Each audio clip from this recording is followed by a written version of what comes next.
ഹരി ഓം. കൽക്കി രൂപികളായിരിക്കുന്ന എല്ലാ നാരായണന്മാർക്കും ഭഗവത്ഗീത പാഠം 10ലേക്ക് സ്വാഗതം. ഞാൻ നിങ്ങളുടെ സ്വന്തം ഷീലായ്യപ്പൻ എന്ന കൽക്കി രാമൻ. ഈ ലോകം മുഴുവൻ കൽക്കികളെ കൊണ്ട് നിറഞ്ഞിരിക്കുകയാണ്. ഓരോ മനുഷ്യനും ഓരോ കൽക്കികളാണ്, ഓരോ നാരായണനാണ്. മനുഷ്യർ മാത്രമല്ല, പക്ഷി മൃഗാദികളും വൃക്ഷലതാദികളും എല്ലാം കൽക്കികൾ തന്നെയാണ്, എല്ലാം നാരായണനാണ്. ജീവനുള്ള ഏതൊരു വസ്തു കൊണ്ട് അതെല്ലാം നാരായണൻ തന്നെയാകുന്നു. അക്കാര്യത്തിൽ യാതൊരു സംശയമില്ല. എല്ലാവരിലും ഇരിക്കുന്ന ഊർജ്ജമാണ് ഭഗവാൻ നാരായണൻ.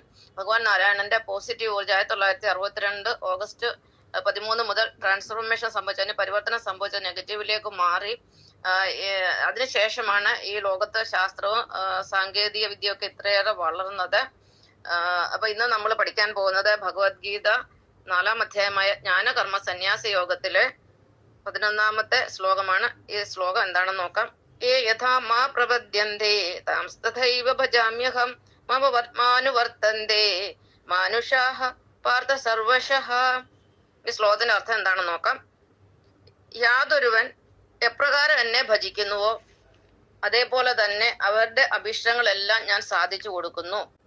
അതായത് ഭഗവാനെ നമ്മൾ ഏത് രീതിയിൽ ഭജിക്കുന്നു ആ രീതിയിൽ ഭഗവാനെ നമ്മെ അനുഗ്രഹിക്കുന്നു. യേശുക്രിസ്തുവായിട്ട് ഭജിച്ചാൽ യേശുക്രിസ്തുവായിട്ട്, അള്ളാഹുവായിട്ടെങ്കിൽ അള്ളാഹുവായിട്ട്, ശിവനെങ്കിൽ ശിവനായിട്ട്, സുബ്രഹ്മണ്യെങ്കിൽ സുബ്രഹ്മണ്യനായിട്ട്, ദേവിയെങ്കിൽ ദേവിയായിട്ട്, ചാത്തനെങ്കിൽ ചാത്തനായിട്ട്, അങ്ങനെ പല രീതിയിലും ഭഗവാൻ നമ്മളെ അനുഗ്രഹിക്കും. അപ്പൊ ഏത് രീതിയിൽ ഭഗവാനെ നമ്മൾ ഭജിക്കുന്നു ആ രീതിയിൽ തന്നെ ഭഗവാൻ നമ്മളെ അനുഗ്രഹിച്ച് നമ്മുടെ അഭീഷ്ടങ്ങൾ സാധിച്ചു തരുന്നതാണ്.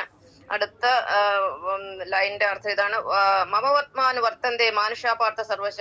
ഭഗവാൻ അർജുനോട് പറഞ്ഞു, അർജുന, ഈ ലോകത്തുള്ള മനുഷ്യരെല്ലാം എന്റെ മാർഗത്തെ എല്ലാ രീതിയിലും പിന്തുടരുകയാണെന്നാണ് പറഞ്ഞിരിക്കുന്നത്. അതായത് ഭഗവാൻ അന്ന് ദ്വാപരയുഗത്തിൽ വന്ന് എങ്ങനെയാണോ ജീവിച്ച ആ രീതിയിലായിരുന്നു അന്നത്തെ ആൾക്കാരുടെ ജീവിതം. എന്ന് പറഞ്ഞ പോലെ ഇന്ന് കലിയുഗത്തിൽ കൽക്കിരാമനെ ഞാൻ ഏതെല്ലാം രീതിയിൽ ജീവിച്ചു ആ രീതിയിൽ തന്നെയാണ് ഇന്നത്തെ ലോകവും പോയിക്കൊണ്ടിരിക്കുന്നത്. ഈ കാലഘട്ടത്തിന് 30 വർഷം മുമ്പേ സഞ്ചരിച്ച ഒരു വ്യക്തിയാണ് ഞാൻ. എന്റെ ജീവിതത്തിൽ എന്തെല്ലാം സംഭവിച്ചു അതെല്ലാം ഇന്ന് ലോകത്തിലെ ഡിറ്റോയായിട്ട് അതുപോലെ സംഭവിച്ചുകൊണ്ടിരിക്കുകയാണ്. 1-2 ഉദാഹരണം ഞാൻ പറയാം. 1973 ഞാൻ ഒരു നിരീശ്വരവാദത്തിലേക്ക് വന്നു. അതുവരെ ഭക്തിയായിരുന്നു ഞാൻ. പെട്ടെന്ന് എന്റെ അമ്മയുടെ വിവാഹം കഴിഞ്ഞതോടുകൂടി ഒരു വലിയ ഒരു ഭൗതികവാദത്തിലേക്ക് ഞാൻ വന്നു. അതിനുശേഷം ലോകവും അങ്ങനെയായി. പിന്നീട് ഞാൻ 78 ഇംഗ്ലീഷ് പഠിക്കാൻ തുടങ്ങി. ഇംഗ്ലീഷ് മീഡിയത്തിൽ, അതായത് ഞാൻ 10ാം ക്ലാസ് വരെ മലയാളത്തിലാണ് പഠിച്ചത്. പിന്നീട് പ്രീ ഡിഗ്രിക്ക് ഇംഗ്ലീഷ് ആയിരുന്നല്ലോ, എല്ലാ വിഷയം ഇംഗ്ലീഷ് പഠിക്കാൻ തുടങ്ങി. അതുവരെ എങ്ങും ഇംഗ്ലീഷ് മീഡിയം സ്കൂളുകളില്ലായിരുന്നു. ജില്ലയിൽ ഒരു ഇംഗ്ലീഷ് മീഡിയം സ്കൂളുകൾ മാത്രമേ ഉണ്ടായിരുന്നുള്ളൂ. പക്ഷേ 1978 തൊട്ട് എന്തുമാത്രം ഇംഗ്ലീഷ് മീഡിയം സ്കൂളുകളാണ് ഉണ്ടായത്. കൂണ് മുളയ്ക്കുന്ന പോലെയാണ് ഇംഗ്ലീഷ് മീഡിയം സ്കൂളുകൾ ഉണ്ടായത്.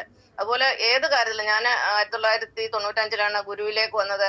അന്ന് തീരെ ആൾക്കാർ ഭക്തിയിലോട്ടൊന്നും വരുന്ന സമയമല്ലായിരുന്നു. പക്ഷെ പിന്നീട് ആൾക്കാരുടെ ഒഴുക്കായിരുന്നു ഭക്തിയിലേക്ക്. അങ്ങനെ എല്ലാ കാര്യത്തിലും ഞാൻ ഏതൊക്കെ വഴിയോട്ട് പോകുന്നു ആ വഴിയിൽ കൂടെയാണ് ലോകം സഞ്ചരിച്ചുകൊണ്ടിരിക്കുന്നത്. ഇന്ന് ഞാൻ ഫുൾ അതായത് ഭഗവാനിലേക്ക് വന്ന് ഇന്ന് ലോകവും ഒരു സ്പിരിച്വൽ ഇവല്യൂഷൻ റെവല്യൂഷന്റെ വക്കിലാണ്.